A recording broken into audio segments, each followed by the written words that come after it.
ETF index mutual funds నేర్చుకుని stock మార్కెట్లో రాణించాలనుకుంటున్నారా? వెంటనే ఈ నెంబర్కి కాల్ చేయండి. కూకట్పల్లి సహస్రాణి కేసులో మిస్టరీ ఇంకా ఇప్పటికీ వీడలేదు. ఎవరు ఆమెను అంత క్రూరంగా హత్య చేశారనే విషయం ఇప్పటికీ తేలలేదు. పోలీసులు రకరకాలుగా ఇన్వెస్టిగేషన్స్ చేస్తున్నప్పటికీ హంతకుడు మాత్రం దొరకలేదు. నిజానికి హంతకులు ఏదో ఒక క్లూని ఎలాగైనా వదిలి వెళ్తారు. అలాంటిది ఈ కేసులో మాత్రం ఒక ఛాలెంజింగ్ గా తయారైనటువంటి పరిస్థితి. సో మనకి దీనికి సంబంధించి ఒక్కసారి మాజీ పోలీస్ ఆఫీసర్ రెడ్డన్న గారిని అడిగి మరింత సమాచారం తెలుసుకుందాం. సార్ నమస్తే అండి. నమస్కారం అమ్మా. సార్ జనరల్ గా ప్రతి మర్డర్ కేసులోనో లేకపోతే ప్రతి ఇలాంటి ఏదో ఒక కేసెస్ లో మనం చూస్తుంటాం ఎక్కడో ఒక దగ్గర చిన్న క్లూ అయినా దొరికిపోతుంది. బట్ ఎంత ట్రై చేసినా 4 days బట్టి ఇప్పటి వరకు ఎలాంటి క్లూ కూడా పోలీసులకు దొరకలేదు. చాలా మందిని ఇప్పటికే వాళ్ళు ఇన్వెస్టిగేట్ చేసి ఉన్నారు. సీసీటీవీలో చుట్టుపక్కలంతా ఫుటేజ్ తీశారు సీసీల నుంచి, అయినా కూడా ఏమీ దొరకలేదు. ఉన్నటువంటి సమాచారం ప్రకారం అంటే ఎవరైతే అటాప్సీ చేశారో ఆ డాక్టర్స్ చెప్తున్న దాని ప్రకారం ఏంటంటే ఆ గాయాల లోతును బట్టి 25 ఏళ్ల మనిషి చేసినట్టుగా అనిపిస్తుంది అని చెప్తున్నారు.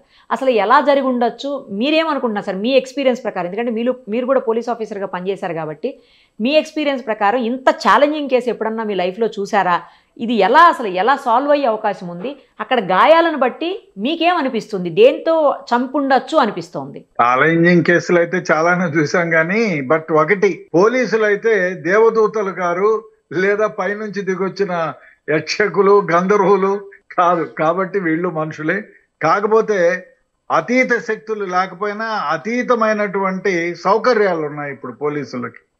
దానివల్ల ఏమిటంటే పోలీసులు ఏ విధంగానైనా క్షుణ్ణంగా దీన్ని ఛేదించడానికి వీలుంది. ఒకటి ఏమిటంటే ప్రిన్సిపల్, ఎప్పుడైనా ఏదైనా ఒక అఫెన్స్ జరిగితే, మర్డర్ అనుకోండి, రేప్ అనుకోండి, ఇంకోటి ఏదైనా జరిగితే డెకాయిటీ కానీ రాబరీ కానీ, డెఫినెట్ గా ప్రతి ముద్దాయి వారికి సంబంధించిన ఏదో ఒక క్లూని సీన్ ఆఫ్ అఫెన్స్ లో వదిలిపోతాడు. ఇది ప్రిన్సిపల్, ఎంత గొప్ప నేరస్తుడైనా. కాకపోతే పోలీసులకి ఆ ఓపిక ఉండాలా.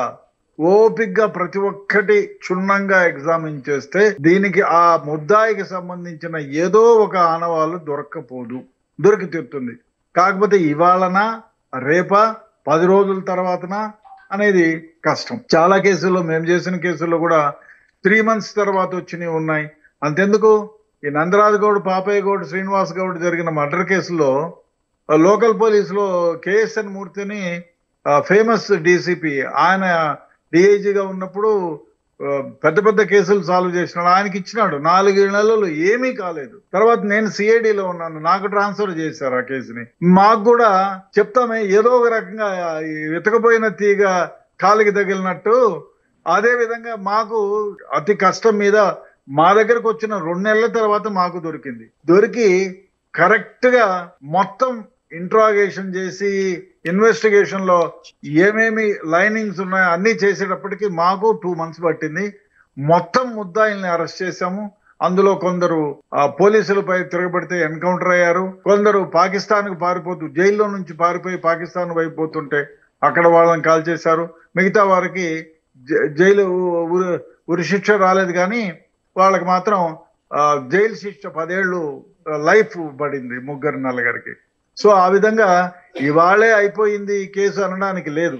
ఎప్పుడైనా కేసులో డెఫినెట్ గా క్షుణ్ణంగా, అంటే ఓపిక్గా దాని టైం తీసుకోవాలి. ప్రత్యేకించి ఇప్పుడు లోకల్ పోలీసులో ఎట్లుంటుందంటే, ఇవాళ మర్డర్ కేసు వచ్చింది దాని మీద పడతారు అందరూ.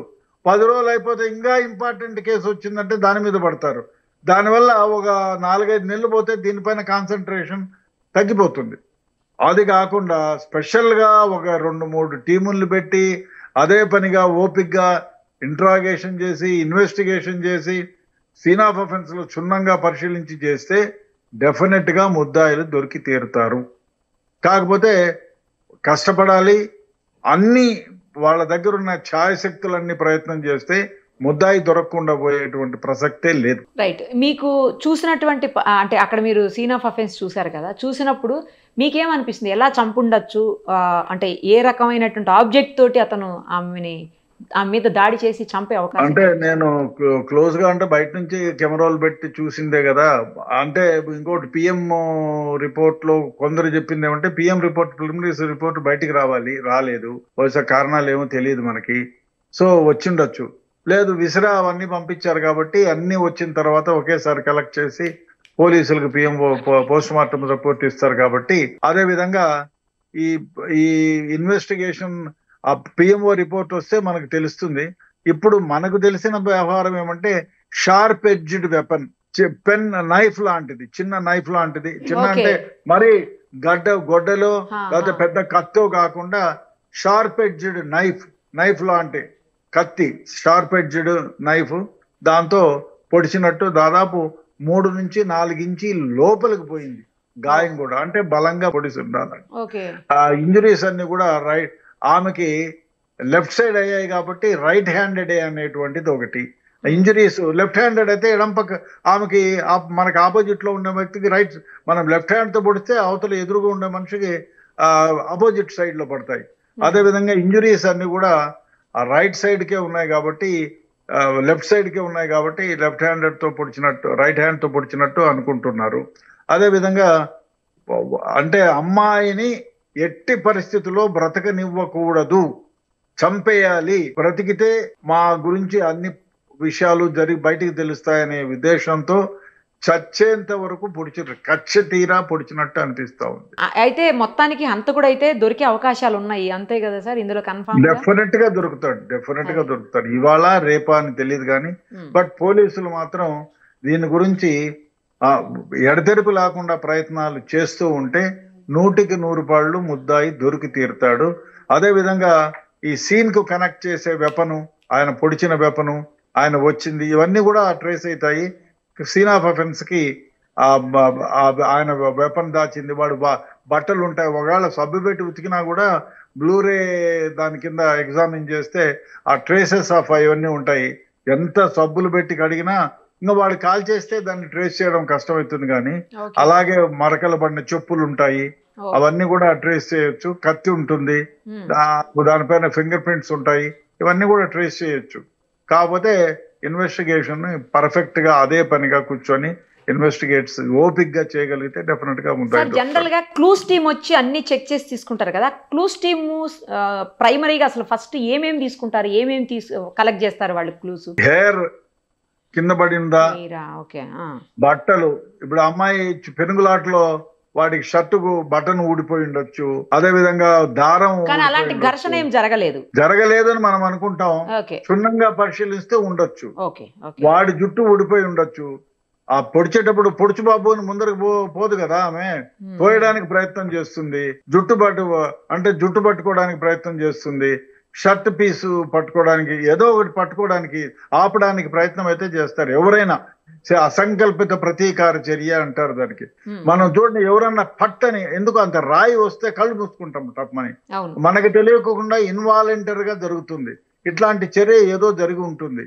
కానీ అది మనకు ముద్దాయి పట్టుబడితే ఈ విధంగా నాకు పొడిచేటప్పుడు అమ్మాయి అడ్డం పడితే నా కత్తి నాకే తగిలిందనో, లేకపోతే అమ్మాయిది ఇట్లుందనో, అమ్మాయికి సంబంధించినవి ఏవో డెఫినెట్ గా కొన్ని ఆనవాళ్లు అక్కడ ఉంటాయి, వాడికి సంబంధించిన ఆనవాళ్లు కూడా ఉంటాయి. అది టైం పడుతుంది ఇన్వెస్టిగేషన్ లో. అదే సీసీ ఫుటేజ్ ఉంటే ఖజానా జోరులు లాగా ఇమీడియట్ గా పట్టుకోవడానికి వీలవుతుంది. సీసీ ఫుటేజ్లు ఇంటి దగ్గర లేవు, అది ఊరి బయట ఉన్నాయి. బయట ఉంటే కనెక్ట్ చేయడం కష్టం అవుతుంది, డెఫినెట్ గా కష్టం అవుతుంది. ఇంటి ముందరే ఉంటే ఇప్పుడు ఈ మనిషి లోపలికి వెళ్ళాడు, ఏ ఉద్దేశంతో వెళ్ళాడు, వాడిని ఇంట్రాగేట్ చేస్తే తెలిసిపోతుంది. ఆ వీధిలో తిరిగే వాళ్ళని బహుశా వాడు ఆ ఇంటి దగ్గరికి పొద్దున్నే 9-8 గంటలకే వచ్చేసి అక్కడ కూర్చొని అందరూ వెళ్ళిపోయిన తర్వాత పైకెక్కి, అంటే వాడు డెఫినెట్ గా 2-3 ఈ అమ్మాయిని చంపాలా అని ప్లాన్ వేసుకున్నాడైతే ఈ ఇంటి పైన ఈ పిల్లలు ఎవరెవరు ఉంటారు ఇంట్లో, పెద్దవాళ్ళు ఎప్పుడు ఎన్ని గంటలకు వెళ్ళిపోతారు, ఎప్పుడు వస్తారు అనేది అబ్జర్వ్ చేసింటాడు. అబ్జర్వ్ చేసే చేసినాడు. కరెక్ట్ మీరు చెప్పింది, ప్రీ ప్లాన్ డే.